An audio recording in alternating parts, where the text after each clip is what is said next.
Sahabat Indonesia, kita jumpa lagi dalam Hot News kali ini. Berita datang dari Medan.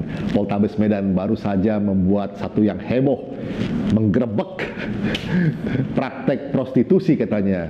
Dan dalam konversinya, Poltabes Medan menampilkan sang perempuan artis jelita itu. Tapi di balik fenomena ini ada rasa ketidakadilan, rasa-rasa ketidakadil yang muncul di sanubari masyarakat.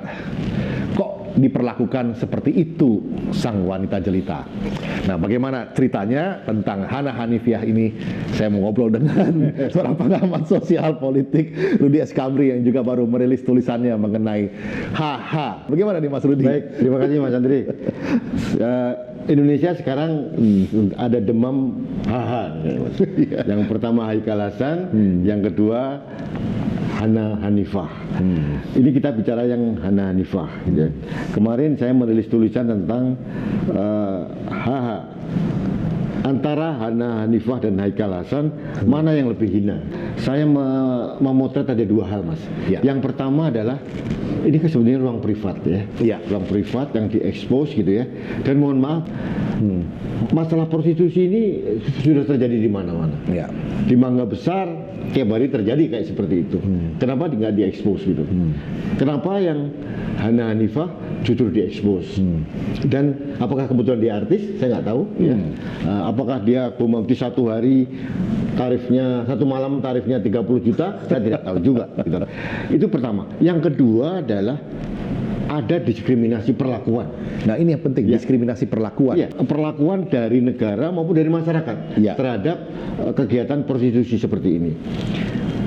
Polisi dan juga masyarakat lebih menyorot pola tingkah Hana Hanifah ini. Ya.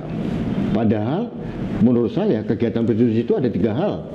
Ada si perempuan, yang kedua laki-laki. Ya, si hidung belang. Si hidung belang, ya, yang sebagai penyewa, gitu kan. Ya. Kemudian yang ketiga adalah mucikarinya. Gitu. Ya. Pertanyaan saya sama dengan pertanyaan beberapa kalangan. Kenapa hanya perempuan yang diekspos? Ya. Bagaimana si hidung belang yang mengontrak ini? Kenapa nggak diekspos sekalian? Kemudian mucikarinya bagaimana gitu loh? Ini mungkin kasusnya sama dengan kasus Vanessa Angel yang di Surabaya. Ya, ya, ya. Ini yang menjadi sorotan publik adalah si perempuannya. Ya. Bagi saya ini adalah ketidakadilan perlakuan terhadap perempuan. Kalau menurut saya prostitusi, kalau kita mau bicara prostitusi diekspos kemudian dipidanakan, harusnya yang paling utama adalah si lelaki hidung belang ini. Ya. Mungkin juga Mas Andri, si lelaki ini kan mempunyai double stigma. Ya. Satu sebagai penjinah, yang kedua kalau dia berkeluarga, dia sebagai pengkhianat keluarga. Ya. Menurut saya kalau kita standarnya adalah moral, apa yang dilakukan laki-laki ini tidak kalah bejatnya moralnya. Iya, Mas Rudi, saya mau masuk ke area berikutnya. Sahabat Indonesia, fenomena mencampuri urusan privat, diangkat ke ruang publik, tapi dengan satu skenario yang dirasa tidak adil. Kenapa hanya kaum perempuan ini yang dikorbankan? Ya, jadi ini ada satu tatanan sosial atau paradigma yang terjadi di masyarakat mengenai ketidakadilan perlakuan terhadap kaum perempuan. Ya.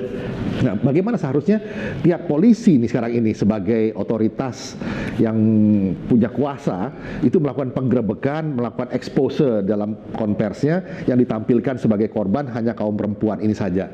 Bagaimana fenomena ini sebetulnya, Mas Rudi? Ya, kita harus menelisik lebih jauh tentang undang-undang tentang prostitusi, Mas. Oh, okay. Ini yang mungkin kalau saya bilang memang sudah ada diskriminasinya di hulu di undang-undangnya. Jadi perempuan yang sebagai penjajah prostitusi ini justru yang lebih dipidanakan.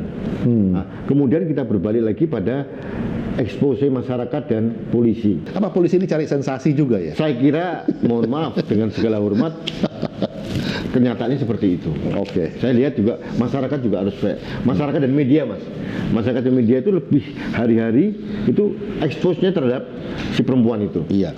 Kalau Mas Andri googling dengan clue prostitusi, yang keluar adalah semua wajah dan berita Hana Hanifah. Ini bagi saya tidak fair. Ya. Laki-lakinya kemana? Gitu ya. Mungkin dia pejabat, mungkin anggota DPR, mungkin dia pengusaha. Nah, loh, Mas Andri, iya, orang yang bisa mengontrak kenikmatan semalam dengan 30 juta pasti bukan orang sembarangan, Mas. Iya, iya. Ya, Mas Andri mau 30 juta semalam? Nggak sanggup, Mas. Nggak sanggup.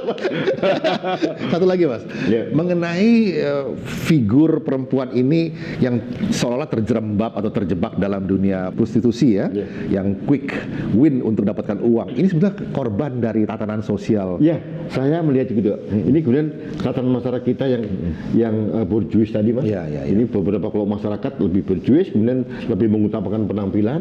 Ya. Dan yang kedua, ada mental instant success. Ya, itu dia. Ini yang dihinggapi banyak orang, termasuk anak-anak muda ini. Ya, sahabat Indonesia, konsumerisme memang sudah merebak kemana-mana dan sudah memakan korban generasi muda maupun generasi tua yang juga malah bukannya membina tapi malah membinasakan dengan memanfaatkan, melakukan menawarkan seperti Mas Rudi tadi sampaikan, mungkin menjadi pihak hidung belangnya gitu ya. Ya, Mas Andi, yang paling penting sebetulnya, Mas, Ya. bagi kita ini Vanessa Angel, kemudian lagi Hana Hanifa, atau mungkin yang lain.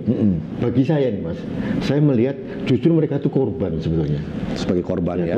Korban dari perlakuan kita yang salah, Ya. atau mungkin konsumerisme kita yang juga yang terlalu berlebihan gitu ya. Ya. Dan seharusnya seperti Mas Andri tadi bilang, mereka itu harusnya dibina, Ya. dilindungi, bukan malah dipermalukan seperti ini. Mohon maaf, Mas Andri, kita harus memberikan himbauan kepada masyarakat, kepada media juga, berlakulah adil. Ya. Juga kepada polisi saya kira, please lakukanlah suatu kegiatan yang lebih bermartabat tanpa melakukan diskriminasi terhadap perempuan.